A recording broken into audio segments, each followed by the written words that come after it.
السلام علیکم دوستو ساتھیوں، میں ہوں سمیع ابراہیم اور آپ دیکھ رہے ہیں سمیع ابراہیم یوٹیوب چینل۔ آج جمعۃ المبارک ہے اور 6 مارچ سن 2020۔ بڑی خبریں ہیں۔ پرائم منسٹر عمران خان نے یہ آرڈر کیا ہے کہ بالکل چینی اور گندم کے بحران میں چاہے ان کی پارٹی کا کوئی بھی آدمی ملوث ہو، اس کا کوئی بھی سٹیٹس ہو، کسی کو معاف نہیں کیا جائے گا۔ رپورٹ سنا ان کے پاس پہنچ گئی ہے۔ کچھ لوگوں نے ان سے رابطہ کیا تھا، کچھ لوگوں کی نرمی کے لیے، جس پہ پرائم منسٹر نے بڑی سختی سے جواب دے دیا۔ میں آپ کو بتاؤں گا آگے جا کے کہ ابھی جن لوگوں کو ایف آئی اے نے نامینیٹ کیا ہے وہ کون کون سے لوگ ہیں اور کیا کوئی بڑی مچھلی قابو میں آنے کا امکان ہے یا نہیں۔ پچھلی ویڈیو میں نے ذکر کیا تھا کہ بھارت نے ایک بحری جہاز کو روکا ہے جو پاکستان کے لیے چائنا سے ایک ویسل لا رہا تھا۔ اس کو بھارت نے الزام لگایا کہ یہ نیوکلیئر میزائل سسٹم میں استعمال ہوگی۔ چائنا نے اب اس پر بڑا واضح انداز میں ایک موقف اختیار کیا اور بتایا بھارت کو کہ ایسا کچھ نہیں ہے، اور بڑی سختی سے ان تمام چیزوں کی تردید کی ہے۔ لیکن یہ مسئلہ میں اس میں اپڈیٹ دوں گا آپ کو آگے جا کے۔ یہ ابھی زیادہ زور پکڑے گا، بھارت اس کو استعمال کرے گا پاکستان کو بدنام کرنے کے لیے، چائنا پر اٹیک کرنے کے لیے۔ لیکن یہ ایک بڑا اب سوال پاکستان کے لیے بھی ہے کہ ایک سامان جو ہمارا جو پاکستان کا سامان تھا اس کو بھارت نے روکا ہے، تو اس پر حکومت پاکستان اور وزارت خارجہ کیا موقف اختیار کرتے ہیں اور کس انداز میں بھارت سے اس حوالے سے معاملے کو ٹیک اپ کیا جاتا ہے۔ دوسرا ایک اور بڑی امپورٹنٹ ڈیولپمنٹ ہے، وہ یہ ہے کہ سعودی عرب نے الزام لگایا آفیشلی باقاعدہ طور پر ایران پر کہ بہت سارے سعودی نیشنل جو ایران گئے اور جب وہ واپس آئے وہاں سے تو وہ ٹیسٹڈ، جب ان کا ٹیسٹ کیا گیا کرونا کا تو وہ پازیٹیو تھے، لیکن ایران کی حکومت نے یہ چیز نہیں بتائی سعودی عرب کو۔ اب اس میں کتنی سچائی ہے، یہ کیا ہے یہ معاملہ، آنے والے دنوں میں ہی اس کا اندازہ ہوگا۔ ایران نے ابھی تک آفیشیلی اس پہ کوئی رسپانس نہیں کیا، لیکن ایرانین جو نیوز ایجنسی ہے اس نے باقاعدہ ایک پریس ریلیز کے ذریعے اس بات کا الزام لگایا۔ دوسرے الفاظ میں وہ یہ کہہ رہے ہیں کہ جو لوگ سعودیہ کے پازیٹیو جن کا ٹیسٹ ہوا کرونا وائرس کا، وہ سعودی حکومت کو بتائے بغیر انہوں نے سعودی عرب ان کو واپس بھیج دیا، اور اس کا مقصد یہ تھا کہ سعودی عرب میں کرونا وائرس پھیلے۔ بڑا سیریس چارج ہے یہ۔ ابھی تک ایرانینز نے اس پر رسپونڈ نہیں کیا، اور ایران کے جو سفیر کو بھارت نے بلایا تھا، کیونکہ جو ایرانین سپریم لیڈر ہیں آیت اللہ خامنائی، انہوں نے ایک بہت ہی بھرپور اور ایک بڑا زبردست بیان دیا جو مسلمانوں پر ظلم و ستم ہو رہا ہے انڈیا میں۔ ایک بڑی واضح انہوں نے لائن لی جس پر بھارت حالانکہ بڑے قریبی تعاون کا طلبگار ہے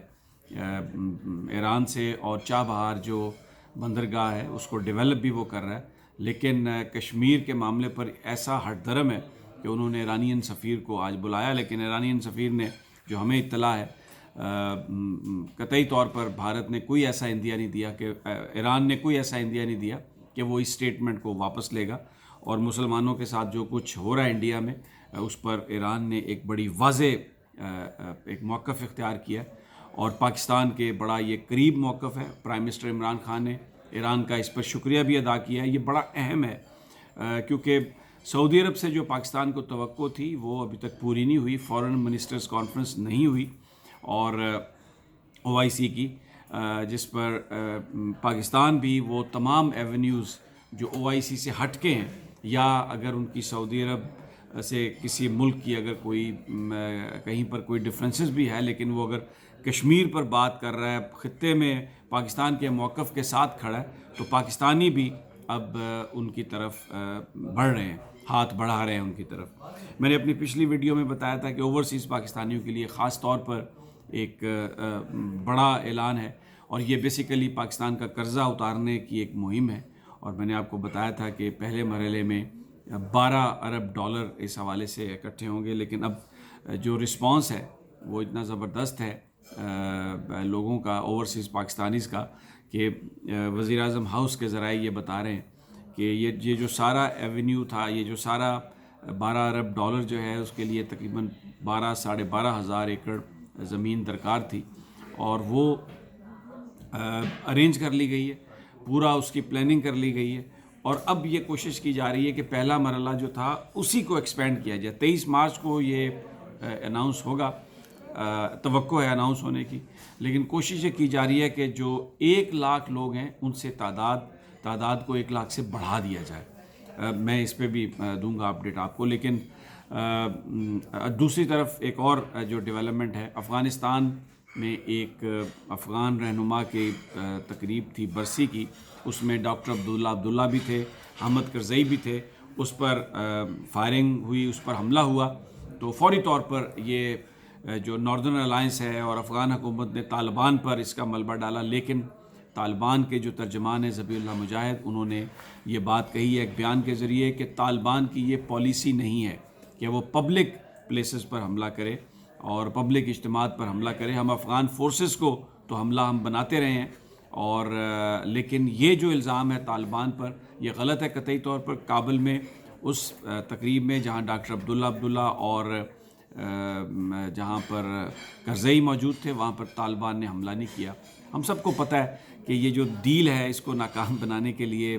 کیا کچھ ہو سکتا ہے۔ بھارت بھی سرگرم عمل ہے اس حوالے سے، اور بھی بہت سارے لوگ جو، کیونکہ پاکستان نے جو نیک نامی کمائی ہے طالبان اور امریکہ کے درمیان معاہدہ کرا کے، بہت سارے لوگ اس سے خوش نہیں ہیں، اور وہ چاہتے ہیں کہ افغانستان کے اندر یہ معاملات بگڑے رہیں، اور اس سے، کیونکہ اگر افغانستان میں امن ہوگا تو پاکستان میں بھی اس کا بڑا فائدہ ہوگا، اور پاکستان بھی سمجھتا ہے کہ اس میں اس کی ترقی ہوگی اس سے۔ بہرحال اب چلتے ہیں جو پرائم منسٹر نے سخت نوٹس لیا ہے اس کی طرف، اور یہ بھی ہدایت کی ہے کہ جو ذخیرہ اندوز ہیں، جو مہنگائی کر رہے ہیں، ان کے خلاف بھی ایکشن لیا جائے۔ اب 18ویں ترمیم کے بعد یہ پرابلم ایک آئی ہے کہ یہ سارے معاملات ہیں صوبائی حکومتوں کے۔ سندھ میں تو وہ بالکل اس حوالے سے کچھ نہیں کر سکتے، کیونکہ سندھ میں جو حکومت ہے وہ پاکستان پیپلز پارٹی کی ہے، جو تحریک انصاف سے تعاون نہیں کرتی، لیکن پنجاب کے اندر تحریک انصاف کی اپنی گورنمنٹ ہے، تو اب کمیٹیاں بنائی گئی ہیں جو پرائم منسٹر نے ہدایت کی ہے، جو پرائس کو بھی دیکھیں گی اور اس کے ساتھ ساتھ وہ ذخیرہ اندوزوں کو بھی دیکھیں گی۔ ایک بڑی عجیب بات ہوئی ہے کہ پنجاب حکومت میں ایک رپورٹ پیش کی گئی جس میں چینی کی قیمت پر ذکر جس کا کیا جا رہا تھا، اور اس میں یہ آیا کہ چنیوٹ میں جو چینی کی قیمت ہے وہ تقریباً 70 روپے پر کلو کے لگ بھگ ہے، اس کے نزدیک ہے، لیکن جو بنیادی طور پر جو اسی رپورٹ میں یہ تھا کہ جو ایکس مل پرائس ہے، یعنی جیسے ہی مل سے نکلتی ہے چینی تو اس کی جو قیمت ہے وہ 80 روپے کلو گرام ہے۔ تو بڑا سوال یہ ہوا کہ جب مل کی قیمت اتنی زیادہ ہے تو عام مارکیٹ میں اس سے 10 روپے سستی کیسے آ سکتی ہے؟ تو یہ چیز پکڑی گئی کہ جو حکومتی عہدیداران ہیں، جو سرکاری لوگ ہیں، وہ جو رپورٹس بنا کے بھیج رہے ہیں پرائسز کے بارے میں، گورنمنٹ کو گمراہ کر رہے ہیں، عمران خان صاحب کو گمراہ کر رہے ہیں، پنجاب کے وزیر اعلیٰ کو بھی گمراہ کر رہے ہیں، اس کی انویسٹیگیشن کا آرڈر کر دیا گیا، اور کہ یہ کیسے ہو گیا، یہ رپورٹ کس نے بنائی اور کیسے آئی۔ دوسری جانب ایف آئی اے نے جو اپنی رپورٹ دی، اس میں جو پنجاب کے وزیر خوراک ہیں چودھری سمیع اللہ صاحب، ان کو انہوں نے مورد الزام ٹھہرایا اور ان کے خلاف پرچہ درج کرنے کا بھی حکم دیا۔ جو مکمل جو رپورٹ ہے انویسٹیگیشن کی وہ پرائم منسٹر کے پاس موجود ہے، چلی گئی ہے ان کے پاس، اور آج پرائم منسٹر نے اپنے دوستوں کو، ساتھیوں کو بتایا کہ میں کسی کو اس حوالے سے رعایت نہیں دوں گا، کیونکہ جن لوگوں نے چینی اور گندم کا بحران پیدا کیا، مال بنایا، لوگوں کو تکلیف دی، انہوں نے تحریک انصاف کی حکومت پر ایک بہت بڑا ایک دھبا لگایا، ایک داغ لگایا، تو میں کسی کو معاف نہیں کروں گا۔ ان کی اس گفتگو سے اور اس سارے معاملے سے ایک بات تو بالکل عیاں ہے کہ پارٹی کے اندر کچھ لوگ ایسے ہیں جنہوں نے شاید پرائم منسٹر کو اپروچ کیا ہوگا، پرائم منسٹر سے کوئی جسٹیفیکیشن دی ہوگی کہ جی اس وجہ سے یہ سب کچھ ہوا، لیکن پرائم منسٹر نے اس کو بالکل ماننے سے انکار کر دیا ہے۔ اگلے 2-4 دن بہت کروشل ہیں، بہت اہم ہیں، کیونکہ جن جن لوگوں کے نام ہیں اس رپورٹ میں کہ پنجاب میں گندم اور چینی کا بحران کس نے پیدا کیا، وہ پرائم منسٹر کے پاس موجود ہے، اور پرائم منسٹر نے یہ اندیا دیا ہے کہ میں کسی کے ساتھ کوئی رعایت نہیں برتوں گا۔ اب وہ بات سامنے آ جائے گی، اب اس رپورٹ میں کس کا نام ہے ہمیں نہیں پتہ، لیکن ایک بات کا ہمیں پتہ ہے کہ جب ملتان سلطان کے میچ کے لیے جہانگیر ترین قاسم باغ اسٹیڈیم ملتان پہنچے تو وہاں پر چینی چور چینی چور چینی چور چینی چور کے نعروں سے وہ اسٹیڈیم گونج اٹھا. جو پرسیپشن ہے اس وقت وہ یہی ہے کہ جہانگیر ترین کا اس میں بڑا ہاتھ ہے. اب اس رپورٹ میں کیا ہے یہ آئے گا, جب وہ رپورٹ جب پبلک ہوگی تو پھر ہی پتہ چل سکے گا کہ اس رپورٹ میں کیا ہے. لیکن ایک اور بڑی حیران کن بات کہ اس سارے موقع پر جب کہ چینی کا اتنا بڑا ایک مال بنایا گیا, شوگر ملز ایسوسی ایشن نے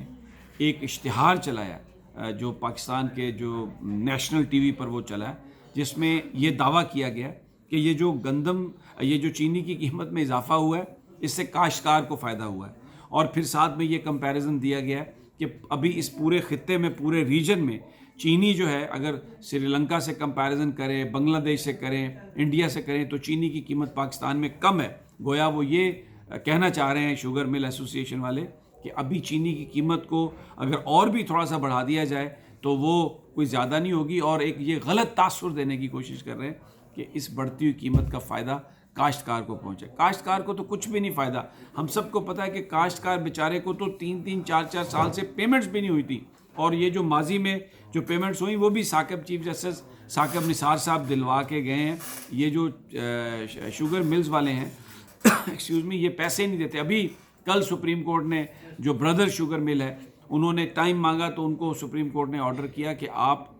کوئی آپ کو ٹائم نہیں ملے گا اور آپ پیمنٹس کریں. تو یہ ایک اس پیسے کی بنیاد پر اور میڈیا کو استعمال کر کے شوگر مل والے اور بڑے بڑے فلور مل والے یا یہ جو بڑے تاجر ہیں یہ ذخیرہ اندوزی کی حمایت میں کیمپینز بھی چلا رہے ہیں اور ابھی تک بچے بھی ہوئے ہیں. پرائم منسٹر نے اس عزم کا اظہار تو کیا, تو اب آنے والے دنوں میں پتہ چلے گا کہ کتنا اس پر وہ عمل درآمد کرنے میں کامیاب ہوتے ہیں, کیونکہ یہ تو کمال کی بیوروکریسی ہے